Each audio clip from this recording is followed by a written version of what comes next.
अस्सलाम वालेकुम dear students. Analytical reasoning पे आज हमारा लेक्चर नंबर 13 है। काफ़ी इंपॉर्टेंट क्वेश्चन मैं आपको करवाऊंगा और एंड पे एक क्वेश्चन आपको असाइनमेंट के लिए भी दूंगा ताकि आपकी फ़र्दर प्रैक्टिस हो सके। इससे पहले जैसे कि मैंने आपको पहले भी बताया था कि हमारा प्रीमियम बैच 01 जो कि 17 अगस्त से स्टार्ट हो रहा है, इसमें आप लोगों को पाकिस्तान की टॉप 10 यूनिवर्सिटीज़ के एंट्री टेस्ट के लिए प्रिपेयर किया जाएगा 3 मंथ के अंदर। और इन्हीं इसी सेशन के अंदर आप लोगों का कंप्लीट टेस्ट सेशन भी लिया जाएगा जिसमें दो दो चैप्टर्स, तीन तीन chapter, half book, full book और यूनिवर्सिटीज़ पैटर्न के अकॉर्डिंग भी आपसे 3 से 5 टेस्ट लिए जाएंगे। काफ़ी ज़्यादा आप लोगों की प्रैक्टिस करवाई जाएगी और इसमें टॉपिक वाइज डिटेल लेक्चर्स होंगे और ड्यूरिंग सिलेबस भी आप लोगों के चैप्टर वाइज टेस्ट लिए जाएंगे। तो जो बच्चे भी बड़ी यूनिवर्सिटीज़ के अंदर एडमिशन लेना चाहते हैं जिसके अंदर नस्ट आ जाती है, फास्ट, प्यास, जी की, यूईटी का ई कैट टेस्ट हो या एनटीएस नेट हो या पीयू का आईटी, पीयू सीआईटी का जो टेस्ट होता है, तो ये जितने भी टॉप यूनिवर्सिटीज़ के एंट्री टेस्ट हैं, एनईडी भी इसमें शामिल है जो कि कराची की इंजीनियरिंग यूनिवर्सिटी है एनईडी।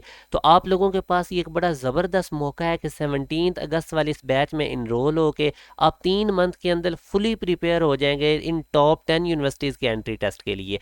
एंड पे आके स्टूडेंट्स पे देखें बड़ा प्रॉब्लम होता है, उनके ऊपर बर्डन आता है और फिर वो प्रॉपर वे से जिस तरह से इन यूनिवर्सिटीज़ के टेस्ट पे फोकस करना चाहिए वो नहीं कर पाते और उनकी सिलेक्शन नहीं होती। और याद रखें कोविड के बाद जो यूनिवर्सिटीज़ हैं उन्होंने अपने एंट्री टेस्ट का वेटेज ज़्यादा कर दिया है और वो इंटरमीडिएट के सिर्फ पार्ट 1 के मार्क्स काउंट करती हैं। ये जो टॉप 10 यूनिवर्सिटीज़ मैं आपको बता रहा हूँ, पार्ट 2 यानी सेकेंड ईयर के मार्क्स वो काउंट ही नहीं करते। तो इसलिए जो बच्चे भी इन यूनिवर्सिटीज़ में जाना चाहते हैं वो ज़रूर ये सेशन ज्वाइन करें ताकि साल के स्टार्ट में ही आप लोग फुली प्रिपेयर हो जाएं इन तमाम यूनिवर्सिटीज़ के एंट्री टेस्ट के लिए। अब हम स्टार्ट करते हैं। जैसे कि आप लोगों को सबसे पहले आप लोगों ने read the following passage and answer the question accordingly, ये एक पैराग्राफ है, इसके ऊपर आपने फोकस रखना भी। ये नीचे लिखा हुआ आप इग्नोर करें। अब इसमें वो कहता है कि 7 पीपल हैं, Sajid, Tariq, Ambar, Vaniza, Waleed, Zainab and Yusra are riding the late train home after work, के ये काम के बाद इन्होंने अब आखिरी ट्रेन है उसके ऊपर इन्होंने राइड करना है। They are leave the train at different stops, और डिफरेंट स्टॉप्स के ऊपर वो ट्रेन को लीव करेंगे according to the following condition. मैंने आपको बार बार एक ही चीज़ समझा रहा हूँ कि ये जो कंडीशंस होती हैं यही एनालिटिकल रीजनिंग के क्वेश्चन की मेन की होता है, इसी को ही आपने अरेंज करना होता है। अब फर्स्ट वाले में वो कह रहा है Sajid leaves the train before Ambar, Sajid जो है उसने अंबर से पहले ट्रेन को लीव करना है। और वनीज़ा, तारिक ने अंबर के बाद ट्रेन को लीव करना है और जो वलीद है वो तीसरे नंबर पे ट्रेन को लीव करेगा। तो ये कंडीशन अब याद रखें, इसमें मेन अंबर है कि उसने एक तो साजिद के बाद लीव करना है ट्रेन को और फिर अंबर के बाद वनीज़ा, तारिक ने लीव करना है। तो यहाँ से एक चीज़ क्लियर होगी कि अंबर लास्ट पे नहीं आ सकती क्योंकि अंबर के बाद वनीज़ा और तारिक ने ट्रेन को लीव करना है। तो अब अगर हम इनको अरेंज करना है शुरू करें तो आप देख सकते हैं कि जो वलीद है वो थर्ड नंबर पे वो बता रहा है, तो वलीद हमने थर्ड नंबर पे रख दिया। फिर साजिद के बाद अंबर ने लीव करना है ट्रेन को, तो पहले साजिद को लिख लेते हैं बाद में अंबर को, और अंबर के बाद वनीज़ा, तारिक आ जाएंगे क्योंकि तीसरे नंबर पे तो वलीद उसने कहा, तो उसके बाद वनीज़ा, तारिक लिख लें। एंड पे दो ही बचते हैं, जैनब, यसरा।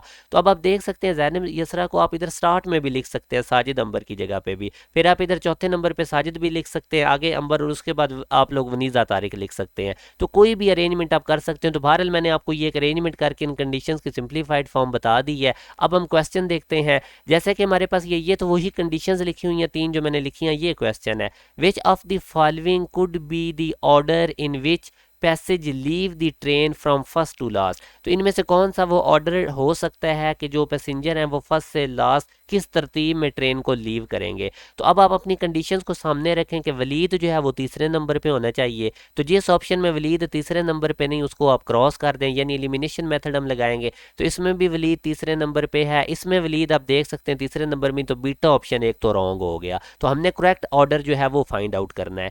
उसके बाद आगे अगर हम देखें तो वनीज़ा, तारिक अंबर के बाद आने चाहिए। तो अंबर के बाद अब देखें इस ऑप्शन में तारिक है मगर वनीज़ा नहीं है, तो ये भी रॉन्ग हो गया। अब अगर आप सी ऑप्शन में देखें तो देखें वलीद तीसरे नंबर पे है, ठीक है, अंबर के बाद वनीज़ा, तारिक आ रहे हैं, ये भी ठीक है। और साजिद जो है वो लीव करेगा ट्रेन को बिफोर अंबर, यानी साजिद अंबर से पहले होना चाहिए। तो आप देख सकते हैं साजिद पहले अंबर बाद में ट्रेन को लीव करता है। तो यहाँ से अब हमें पता चल गया कि सी ऑप्शन राइट है। अगर आप देखें लास्ट वाले ऑप्शन में भी तो अंबर के बाद वनीज़ा, तारिक होने चाहिए थे मगर अंबर के बाद सिर्फ वनीज़ा है, तारिक पहले आ गया, उसने ट्रेन पहले लीव की है। तो यूँ हमारे पास जो करेक्ट ऑर्डर हो सकता है वो सी ऑप्शन है। इसी तरह आप एक दूसरा क्वेश्चन इसी में देखते हैं कि all the following could be the order in which the passenger leave the train from first to last except, कि सारे ऑर्डर हो सकते हैं जिस तरह उन्होंने जिस तरतीब में ट्रेन को लेफ्ट से स्टार्ट करें फर्स्ट टू लास्ट उन्होंने लीव किया, एक ऑर्डर रॉन्ग है तो वही रॉन्ग वाला हमने पिक करना है। तो मैंने वैसे अभी आपको क्वेश्चन के स्टार्ट में भी बताया था, अगर आप कंडीशन में भी देखें कि अंबर के बाद वनीज़ा और तारिक ने ट्रेन को लीव करना है तो अंबर लास्ट पे नहीं होनी चाहिए। तो आप देख सकते हैं कि सी ऑप्शन में अंबर लास्ट पे है, ये पॉसिबल नहीं है ऑर्डर, क्योंकि हमारे पास जो अंबर है उसने उसके बाद वनीज़ा तारिक ने ट्रेन को लेफ्ट करना है। तो वैसे भी अगर हम देखें तो वलीद तीसरे नंबर पे, तो यूं हमारे पास बस अब हमने यहाँ से क्विकली से इसको गेस कर लिया कि अंबर लास्ट पे नहीं हो सकती। अब अगेन ये तीसरा भी वही क्वेश्चन है, which of the following could never be the last one of the train, तो वो डेफिनेटली अंबर होगी, क्योंकि हमें पता है कि अंबर के बाद वनीज़ा और तारिक ने ट्रेन को लेफ्ट करना है। इस क्वेश्चन में अगर आप देखें तो विच of the following is the complete list of everyone who could not be the first person of the train. Complete list का वर्ड याद रखें, उसने कंप्लीट लिस्ट पूछी है कि जो ट्रेन में पहले लेफ्ट नहीं कर सकते, ट्रेन को पहले नहीं छोड़ सकते। तो तारिक आप देखें कि ये ट्रेन को पहले नहीं छोड़ सकता क्योंकि इसने अंबर के बाद आना होता है, अकॉर्डिंग टू द कंडीशन अंबर के बाद वनीज़ा तारिक आएंगे।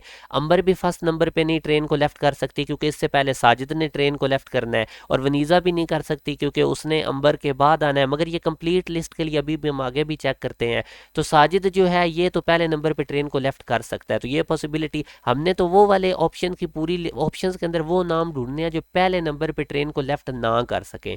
तो साजिद तो चूंकि पहले नंबर पे लेफ्ट कर सकता है, और ये सी ऑप्शन में भी साजिद आ गया, ये भी पहले नंबर पे ट्रेन को लेफ्ट कर सकता है, तो ये तो दोनों ऑप्शन निकाल देंगे। अब अगर आप इसमें देखें तो तारिक जो है डेल्टा ऑप्शन में, तारिक पहले नंबर पे ट्रेन को लेफ्ट नहीं कर सकता, इसने अंबर के बाद आना है। अंबर भी पहले नंबर पे ट्रेन को लेफ्ट नहीं कर सकती, इसने साजिद के बाद लेफ्ट करनी है। वनीज़ा भी नहीं कर सकती, इसने अंबर के बाद वनीज़ा और तारिक ने ट्रेन को लेफ्ट करना है। और वलीद भी पहले नंबर पे नहीं ट्रेन को लेफ्ट कर सकता क्योंकि इसने तीसरे नंबर पे आना है। तो कंप्लीट लिस्ट यही है हमारे पास डेल्टा ऑप्शन की। ए ऑप्शन वाले भी पहले नंबर पे नहीं ट्रेन को लेफ्ट कर सकते, मगर डी ऑप्शन में कंप्लीट लिस्ट है, इसमें अंबर भी इंक्लूडेड है। तो यूं हमारे पास delta option is the right answer.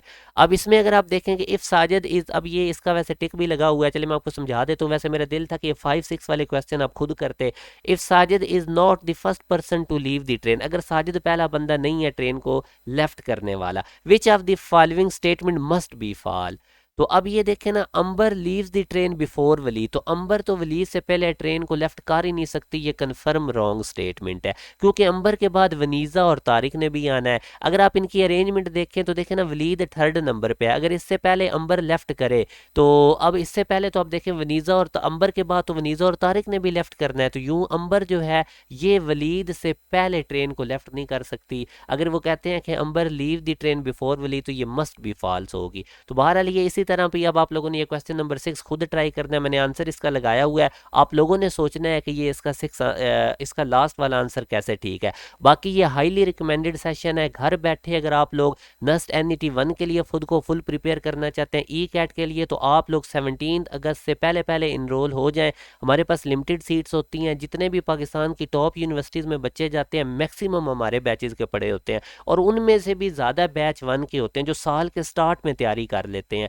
देखें आप लोगों ने अपनी यूनिवर्सिटी जिधर जाना है सिर्फ उनके एंट्री टेस्ट की रिक्वायरमेंट पूरी करें। मैं आपको बार बार हर वीडियो में यही बताता हूँ, स्टूडेंट्स बहुत ज़्यादा उन्हें लैक ऑफ गाइडेंस की वजह से उनको अच्छी जगह दाखिला नहीं मिलता, वो सेकंड ईयर बोर्ड पे फोकस रखते हैं और इस वजह से यूनिवर्सिटीज़ के टेस्ट की तरफ उनका ध्यान नहीं होता, और जब उनको पता चलता है तब टाइम बहुत थोड़ा रह चुका होता है, और कुछ को तो पता ही नहीं चलता, डेट भी गुजर चुकी होती हैं। तो 17 अगस्त वाले हमारे इस सेशन में अगर आप इनरोल होते हैं तो 3 मंथ के अंदर आप नस्ट NET 1 के लिए प्रिपेयर होंगे, UET के ECAT टेस्ट के लिए, NED जो कराची में यूनिवर्सिटी है NTS नेट के लिए तैयार हो जाएंगे। इतने हमारे ये कम्प्रीहेंसिव लेक्चर्स हैं कि आप लोगों को तमाम कॉन्सेप्ट कवर करवाए जाते हैं, फिर आप लोगों के प्रॉपर इसमें टेस्ट भी लिए जाएंगे। ये हमारा पेड सेशन है, 5000 इसकी फ़ीस है, मगर 17 अगस्त तक हम सिर्फ रजिस्ट्रेशन कर रहे हैं क्योंकि हमारी डे 1 से ही बड़ी इंपॉर्टेंट क्लासेज होती हैं, तो हम बाद में जो स्टूडेंट्स आते हैं उनको फिर इंटरटेन नहीं करते, क्योंकि वो स्टूडेंट्स के लिए भी प्रॉब्लम होता है, हमारे लिए भी। रात के वक्त आप लोगों की 2 आवर्स या 2.5 आवर्स की क्लास होनी है, घर बैठे आप लोगों की फुली प्रिपरेशन हो जाएगी।